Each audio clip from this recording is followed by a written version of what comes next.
வணக்கம். செல்வகுமாரின் அதிகாலை வானிலை ஆய்வறிக்கை. அதிகாரப்பூர்வ வானிலை அறிக்கைக்கு இந்திய வானிலை ஆராய்ச்சித்துறை அறிக்கையை பார்க்கவும். 2025 ஆகஸ்ட் 29 வெள்ளிக்கிழமை அதிகாலை நிலவர வானிலை பதிவு. நேற்றைக்கு ஒடிசா கடந்து சத்தீஸ்கர் மற்றும் வடக்கு தெலுங்கானா, மகாராஷ்டிரா வழியாக மேற்கு நோக்கி நகர்ந்து கொண்டிருக்கூடிய செயலிழந்த தாழ்வு பகுதி தொடர்ந்து தென்மேற்கு பருவமழையை கேரளாவிலும் கர்நாடகா, கோவா, மகாராஷ்டிராவிலே தென்மேற்கு பருவக்காற்றை ஏற்ற தமிழ்நாட்டின் மேற்கு தொடர்ச்சி மலைப்பகுதிகளில் நல்ல மழை பொழிவை கொடுத்திருக்கிறது. தற்பொழுது அதோட தீவிரம் குறைய இருக்கிறது. நேற்றைக்கு அதிகபட்சமாக நீலகிரி மாவட்டம் நெல்லிப்பாலம் 161 மில்லிமீட்டர் மழை, 16 சென்டிமீட்டர் மழை பொழிந்திருக்கிறது. பிற இடங்களெல்லாம் குறைவான மழையாக இருந்தாலும் 5 to 10 சென்டிமீட்டர் வரைக்கும் நீலகிரி மாவட்டத்திலையும், 5 to 8 சென்டிமீட்டர் வரைக்கும் வால்பாறை பகுதிகளிலையும், உடுமலைப்பேட்டை முக்கோணம் வரைக்கும் சாரலையும், மேற்கு தொடர்ச்சி மலையில மிதமானது முதல் சற்று கனமழையையும் கொடுத்தது. நேற்று விடிய விடிய மழைப்பொழிவை வடவுள் மாவட்ட பகுதிகளில் ஒரு சில இடங்களில் கொடுத்தது. இதில் குறிப்பாக கிருஷ்ணகிரி, தருமபுரி மாவட்டங்கள்லையும், திருவண்ணாமலை, கள்ளக்குறிச்சி, விழுப்புரம் மாவட்டங்கள்லையும் ஆங்காங்கே மழைப்பொழிவை கொடுத்து இறுதியில் ஆந்திர எல்லையோர மாவட்டமாம் திருவள்ளூரில் நிறைவடைந்தது. திருவள்ளூர் மழை முன்கூட்டியே நிறைவடைந்தாலும் உள்பகுதிகளில் மழைப்பொழிவு தொடர்ந்தது. இந்த நிலையில தற்பொழுது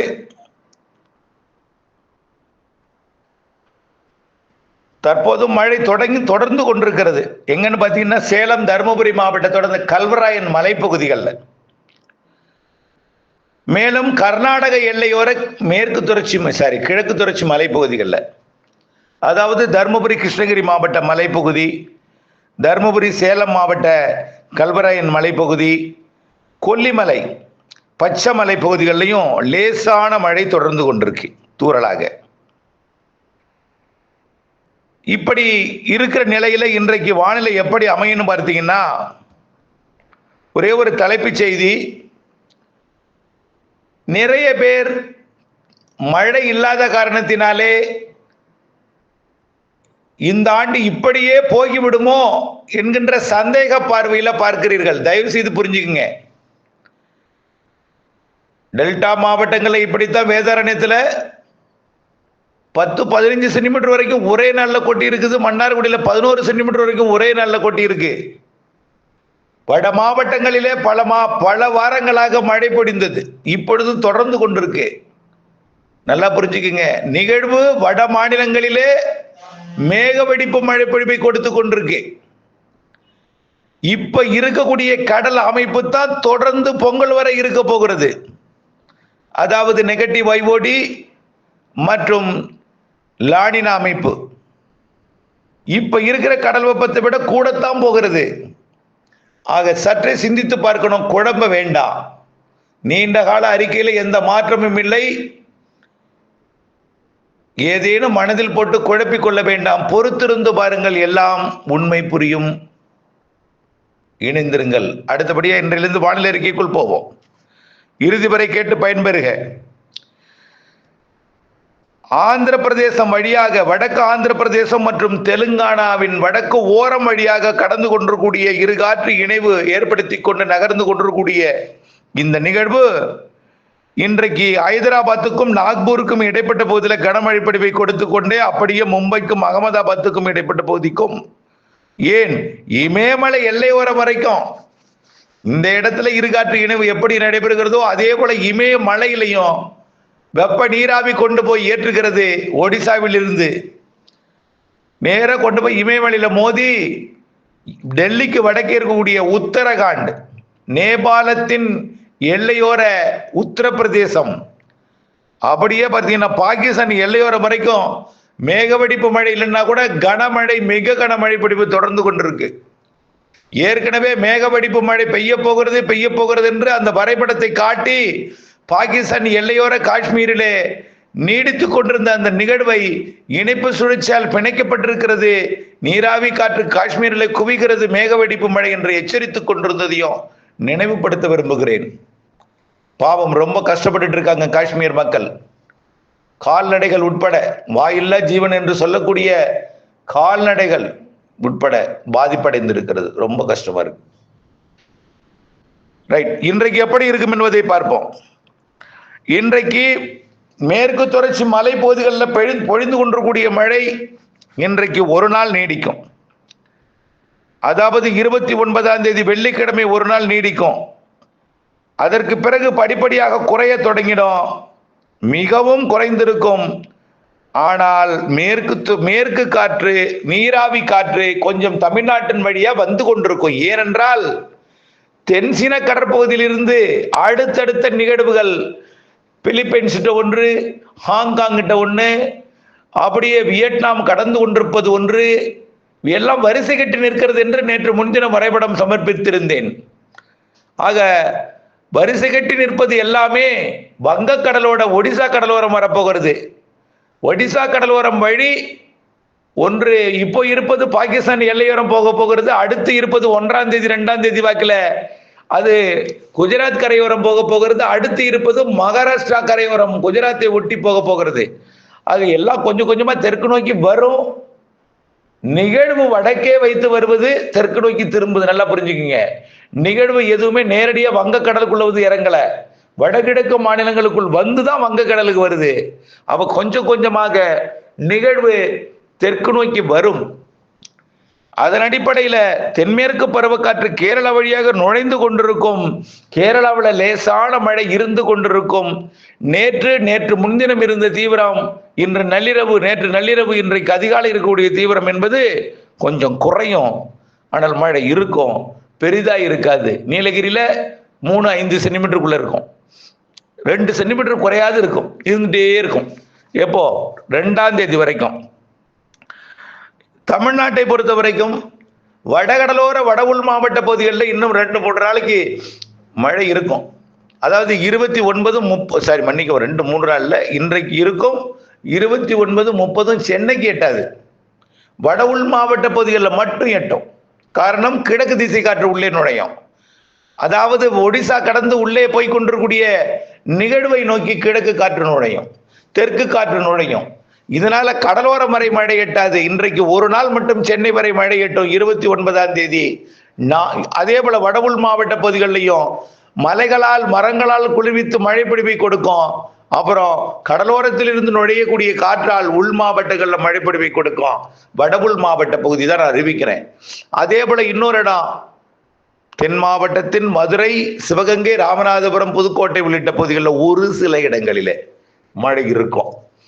சரி, இன்னைக்கு 29ஆம் தேதி மட்டும் சென்னைக்கு இருக்கும். 30-31 சென்னை கடலோரம் எட்டாது, காஞ்சிபுரம் இருக்கும், ராணிப்பேட்டை இருக்கும். அதே போல திருவண்ணாமலை, திருப்பத்தூர், வேலூர், ராணிப்பேட்டை மாவட்டங்கள் மற்றும் கள்ளக்குறிச்சி, விழுப்புரம் இந்த மாவட்டங்கள்ல ஒரு சில இடங்கள்ல இருக்கும். கிருஷ்ணகிரி, தருமபுரியும் இருக்கும், ஒரு சில இடங்கள்ல தான் இருக்கும். அப்ப என்ன சொல்றேன், இதுல இருந்து என்ன சொல்றேன், 29ஆம் தேதி இன்றைக்கு சென்னை வரை கடலோரத்து மழை ஆங்காங்கே இருக்கும். நாளை 30, மறுதினம் 31 சென்னை கடலோரம் இருக்காது, சென்னைக்குள் இருக்காது, புறநகர்ல இருக்கும். அதாவது புறநகர்னு சொன்னால் மேற்கு பக்கம் காஞ்சிபுரம் மாவட்ட பகுதி, ராணிப்பேட்டை மாவட்ட பகுதி, உள்பகுதிகளில் இருக்கும். கிழக்கு காற்று நுழைவு காரணமா டெல்டாவில் இருந்து நுழையக்கூடிய தெற்கு காற்று, அதாவது நாகப்பட்டினம், மயிலாடுதுறை மாவட்டம் வழியாக உள்ளே போகும் பொழுது அது போய் கள்ளக்குறிச்சி மாவட்டத்திலையும், திருவண்ணாமலை மாவட்டத்திலையும், விழுப்புரம் மாவட்ட உள்பகுதிகளிலையும் கொஞ்சம் மழைப்பொழிவை கொடுக்கும் ஆங்காங்கே. ஆனா பெரிய அளவிலே மழைப்பொழிவை கொடுத்து விடாது. நேற்றைக்கு இரவும் மழை அனுபவித்துக் கொண்டுதான் இருக்கிறீர்கள். இந்த பதிவை கேட்டுக்கொண்டிருக்கும் பொழுதும் ஒரு சில இடங்கள்ல கல்வராயன் மலைப்பகுதி, பச்சைமலை, ஏலகிரி மலை இந்த பகுதியில் ஒரு சில தூறல்கள் இருந்து கொண்டுதான் இருக்கிறது. இப்படிப்பட்ட மழை பொழிவுகள் இருக்கும். ஆக அடுத்தது 30-31 சென்னை எட்டாது. அப்புறம் 1ஆம் தேதி மீண்டும் எட்டும். ஏன்? அடுத்த நிகழ்வு வரப்போகிற காரணத்தினாலே. முதல் நிகழ்வு பாகிஸ்தான் எல்லையோரத்துக்கு போய் செயலிழந்து விடும். அடுத்த நிகழ்வின் காரணமா சென்னைக்கு எட்டும். 1ஆம் தேதி மீண்டும் சென்னை வரை மழை. பெரிய மழை இல்ல. எப்படிப்பட்ட மழை என்பதை நேற்று முன்தினம், அதற்கு முந்தைய தினம், வரக்கூடிய 4 நாட்களாக எப்படி வடகடலோரம் வடவுள் பகுதிகளில் இருந்ததோ அதை கற்பனை செய்து கொள்ளுங்கள். விரட்டும் அதிகமா ஆங்காங்கே மழை இருக்கும். டெல்டாவில் கூட நேற்றைக்கு மழைதான். நேற்றைக்கு ஒரு 8 மணி அளவிலே மன்னார்குடி திருத்துறைப்பூண்டி இடைப்பட்ட பகுதியில் மழை. அது அப்படியே வேளாங்கண்ணி பகுதியை நோக்கி நனைக்கும் மழையாக சென்று விட்டது. ஆனால் அங்கு கடைசி வரை போகல மழை. கோட்டூர், விளக்குடி மழை இப்படித்தான் இருக்கும். அதே போல கடந்த 2 நாட்களுக்கு முன்பு முத்துப்பேட்டை மன்னார்குடி இடைப்பட்ட பகுதியில் மழை, பட்டுக்கோட்டை அதிராமப்பட்டினம் மற்றும் ஒரத்தநாடு மதுக்கூர் இடைப்பட்ட பகுதியில் மழை, தஞ்சாவூர் பகுதியில் மழை, இப்படி ஆங்காங்கே இருக்கும். ஆனால் டெல்டாவிற்கு பெரிதாக இருக்காது, மிரட்டல் மட்டுமே இருக்கும். மதுரை, சிவகங்கை, ராமநாதபுரம், புதுக்கோட்டை மாவட்டத்தில் ஒரு சில இடங்கள்,